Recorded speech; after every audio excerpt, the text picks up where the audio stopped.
After 34 years, much awaited new education policy 2020 has been announced. इस education policy के according अब no मोर rectification. जो पहले चलता था कि जिसके क्वेश्चन आंसर्स बहुत अच्छे से एग्जाम्स में लर्न कर लिया वो हाई स्कोर करेगा, तो वो पॉलिसीज अब सारी खत्म होने वाली हैं। बहुत ड्रास्टिक चेंजेस हैं पॉलिसी में। अब एकेडमिक करिकुलर एक्टिविटीज और वोकेशनल को सेम वेटेज दिया जा रहा है। किसी स्पेसिफिक स्टूडेंट को किसी स्पेसिफिक एरिया में पर्टिकुलरली इंटरेस्ट है तो वो उस एरिया में अपना स्किल डेवलप कर सकता है। मेन मोटिव इस एजुकेशन पॉलिसी चेंजेस का ये है कि स्टूडेंट जब अपना 12th पास आउट करके बाहर के वर्ल्ड को फेस करने के लिए निकले तो वो फियरलेस हो, बिल्कुल प्रिपेयर्ड हो लाइफ स्किल्स को, चैलेंजेस को एक्सेप्ट करने के लिए।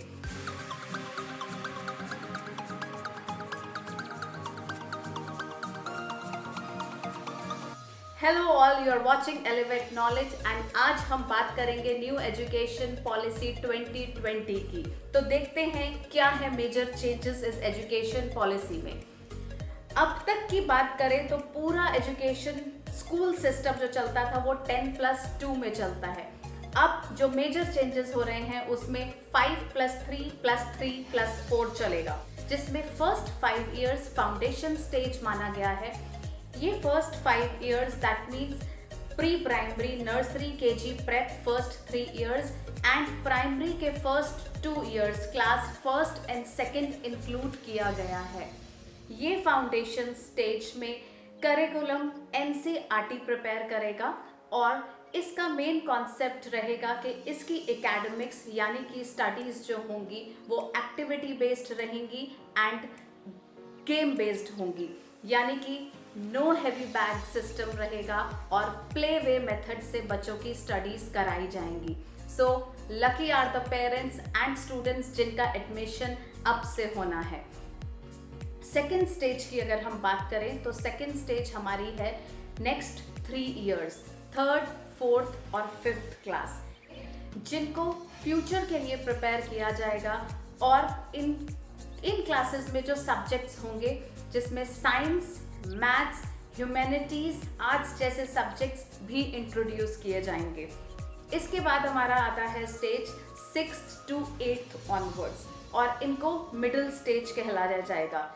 इसमें फिक्स्ड करिकुलम होगा जिसके तहत बच्चों को स्टडीज करनी होंगी। इसके बाद last stage class 9th to class 12th, जिसमें बच्चों को पर्टिकुलर सब्जेक्ट में बच्चों को डीप नॉलेज दी जाएगी। जिस एरिया में, जिस स्पेसिफिक सब्जेक्ट में बच्चों का इंटरेस्ट है वो उसमें उस बेसिस पे नॉलेज ले सकता है।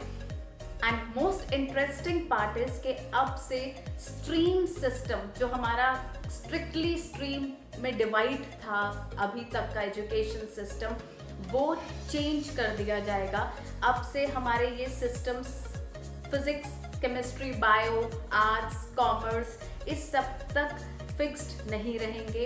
अब साइंस का बच्चा कॉमर्स का सब्जेक्ट भी पिक कर सकता है। आर्ट्स का स्टूडेंट अगर उसको एक स्पेसिफिक सब्जेक्ट साइंस का लेना है वो भी पिक कर सकता है। एग्जाम्पल, अगर कोई साइंस का स्टूडेंट है और उसको एक सब्जेक्ट ह्यूमैनिटीज़ का लेना है तो वो ले सकता है। अगर कोई आर्ट्स के स्टूडेंट को फिजिक्स के सब्जेक्ट में ज़्यादा इंटरेस्ट है तो वो आर्ट्स के साथ साथ फिजिक्स की स्टडी भी कर सकता है। इसका एक फिक्स्ड पैटर्न बनेगा, एक फिक्स्ड लूप होगा। उस लूप में से सब्जेक्ट्स में से बच्चे अपने सब्जेक्ट्स पिक कर सकते हैं। वाओ, इजंट इट अमेजिंग कि साइंस का स्टूडेंट साथ साथ आर्ट्स का सब्जेक्ट पढ़ रहा है या कॉमर्स का सब्जेक्ट पढ़ रहा है और कॉमर्स का स्टूडेंट साथ साथ फिजिक्स, केमिस्ट्री, बायो या आर्ट्स का सब्जेक्ट ले रहा है। That is an amazing change. Next drastic changes till class 5, that means class 5 तक आप अगर अपने बच्चे को रीजनल लैंग्वेज पढ़ाना चाहते हैं यानी कि मराठी, गुजराती, राजस्थानी, पंजाबी, तो आप वो सब्जेक्ट चूज करके उसको पढ़ा सकते हैं। दैट मीन्स इंग्लिश एक कंपल्सरी सब्जेक्ट नहीं रहेगा, वो सिर्फ एक सब्जेक्ट की तरह पढ़ाया जाएगा और आप अपनी रीजनल या नेशनल लैंग्वेज में अपने बच्चे को क्लास 5th तक पढ़ा सकते हैं। क्लास 6 ऑनवर्ड्स बच्चों को कोडिंग सीखने का मौका मिलेगा। दैट मीन्स अगर किसी बच्चे को मोबाइल एप्स या सॉफ्टवेयर्स डेवलप कराने की चीज़ें सीखनी है जो अभी तक छोटी एज में सिर्फ चाइना में सिखाई जाती थी, वो अब इंडिया भी फॉलो करेगा, जिसमें क्लास 6 ऑनवर्ड्स बच्चा कोडिंग, मोबाइल ऐप, सॉफ्टवेयर जैसी टेक्निकल नॉलेज भी ले सकेगा। क्लास 6 से ही स्टूडेंट्स इंटर्नशिप कर सकते हैं, यानी कि किसी बच्चे को किसी पर्टिकुलर सब्जेक्ट में बहुत ज़्यादा इंटरेस्ट है तो वो स्कूलिंग के साथ साथ इंटर्नशिप भी कर पाएगा।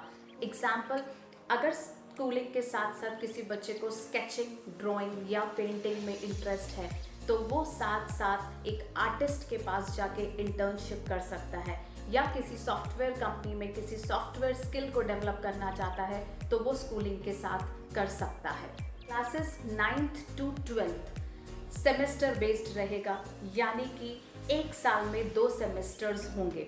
एक सेमेस्टर में एग्जाम्स, दूसरे सेमेस्टर के एग्जाम्स के साथ ओवरऑल ऐड करके रिपोर्ट कार्ड में ऐड होंगे। दैट मीन्स जो बच्चे लास्ट मिनट स्टडीज़ पूरे साल में करते हैं और पास होते हैं, वो सिस्टम अब नहीं चलेगा। साल में 2 बार सेमेस्टर्स और दोनों सब्जेक्ट सेमेस्टर्स के मार्क्स ऐड होने के बाद रिपोर्ट कार्ड फॉर्म होगा। Extra curricular activities, students behaviour, overall knowledge, practicals, ये चीज़ें भी नोटिस की जाएंगी।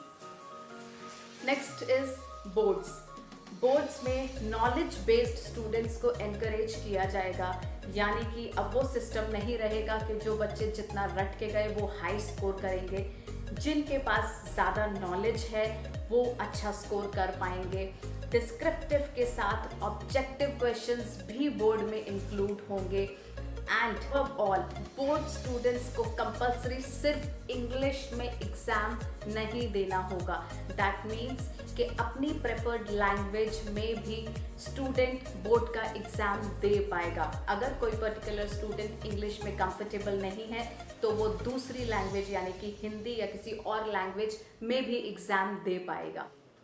सो दैट मीन्स अब रिपोर्ट कार्ड जो बनेगा वो extra curricular activities, practical learning, overall knowledge, behaviour, mannerism सबको देखते हुए 360 डिग्री बेस्ड रहेगा। And above all report cards में जो मार्क्स है वो सिर्फ टीचर ही नहीं देगा, स्टूडेंट खुद भी एनालाइज करके मार्क्स देगा। ओवरऑल बिहेवियर भी इंक्लूड होगा और साथ में उसके क्लासमेट्स भी रैंक करेंगे। तो 360 degree based report cards on papers तो रेडी है, अब टाइम विल टेल के ये कितना इम्प्लीमेंट होता है।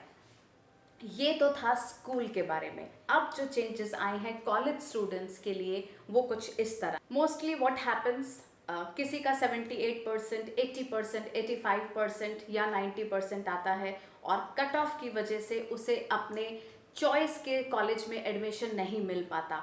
But now the opportunity is, अगर कट ऑफ के बाद आप अपने चॉइस के कॉलेज में एडमिशन नहीं ले पाते हैं तो यू हैव द अपॉर्चुनिटी, आप कॉमन एप्टीट्यूड टेस्ट दे पाएंगे और उस टेस्ट में आप जितना स्कोर करेंगे वो आपके 12th के मार्क्स के साथ ऐड होगा और उस एडिंग ग्रेड्स को ही कंसिडर किया जाएगा। उसके बाद आप अपने चॉइस के कॉलेज में एडमिशन ले पाएंगे। ग्रेजुएशन की पढ़ाई 3 to 4 ईयर्स में डिवाइड हो जाएगी। अगर किसी रीज़न से फर्स्ट ईयर और सेकेंड ईयर के बाद आप पढ़ाई कंटिन्यू नहीं कर पाए तो आपने जहाँ पे छोड़ा है आप वहीं से कंटिन्यू कर पाएंगे। दैट मीन्स कि अगर आपने फर्स्ट ईयर किया और उसके बाद किसी रीज़न से आपने पढ़ाई छोड़ दी और आफ्टर डिफाइंड टाइम आप उधर से ही कंटिन्यू करना चाहते हैं तो आपको फर्स्ट ईयर वापस से नहीं करना होगा, आप सेकेंड ईयर से ही वापस कंटिन्यू कर सकते हैं। और फर्स्ट ईयर के बाद आपको ऐसा नहीं है कि कोई डिग्री या कोई सर्टिफिकेट नहीं मिलेगा। फर्स्ट ईयर के कंप्लीशन के बाद आपको सर्टिफिकेट मिल जाएगा, सर्टिफिकेशन कोर्स का सर्टिफिकेट मिल जाएगा। सेकेंड ईयर के बाद आपको डिप्लोमा मिल जाएगा। थर्ड या फोर्थ ईयर के बाद आपको बैचलर्स डिग्री भी मिल जाएगा। सो दैट मीन्स कि अगर आप एक बार डिसकंटिन्यू करके वहाँ से ही कंटिन्यू करना चाहते हैं तो आप वो कर सकते हैं। Under graduates and post graduates के लिए स्पेशली इंट्रोड्यूस किया गया है multi entry and multi exit. That means किसी पर्टिकुलर एरिया में किसी स्टूडेंट को अगर एंट्री लेनी है, इंटरेस्ट है, तो वो उसमें एडमिशन करा सकता है, वो उस पर्टिकुलर सब्जेक्ट को पढ़ सकता है और जब चाहे वो उससे एग्जिट यानी कि उसको छोड़ भी सकता है। कॉलेजेस में virtual labs, e learning, technology को काफ़ी फोकस किया गया है और साथ ही में एमफिल को डिसकंटिन्यू कर दिया गया है। क्रिएटिव स्टूडेंट्स के लिए इंट्रोड्यूस किया गया है एकेडमिक बैंक ऑफ क्रेडिट्स, जिसे यूज़ करके बच्चे सबैटिकल ले पाएंगे और वापस आने पर वहीं से कंटिन्यू कर पाएंगे। तो ये सब तो था स्टूडेंट्स, एकेडमिक्स, एजुकेशन। अब बात करते हैं टीचर्स की। ऑब्वियसली जहाँ पे सिस्टम स्टूडेंट्स एंड स्कूल के बारे में बात कर रहा है तो टीचर्स के लिए भी डेफिनेटली चेंजेस प्रपोज किए गए हैं। तो ये हैं चेंजेस टीचर्स के लिए। एनसीईआरटी से कंसल्ट करके new national curriculum framework for teachers education NCFTE 2021 बनाई जाएगी। बाय 2030 टीचर्स के लिए मिनिमम डिग्री क्वालिफिकेशन रहेगी 4 years integrated B.Ed degree. Private and government education gaps को भी कम किया जाएगा। तो ये थी हमारी नई education policy 2020। Frankly speaking, I am very excited and looking forward this great education. Let's see कि ये एजुकेशन पॉलिसी, ये सिस्टम में हमारे इम्प्लीमेंट कैसे होती है, ये तो फ्यूचर ही बताएगा। I hope you all liked this policy as well video. Will be back soon with next video related to knowledge. Till then, bye bye, take care.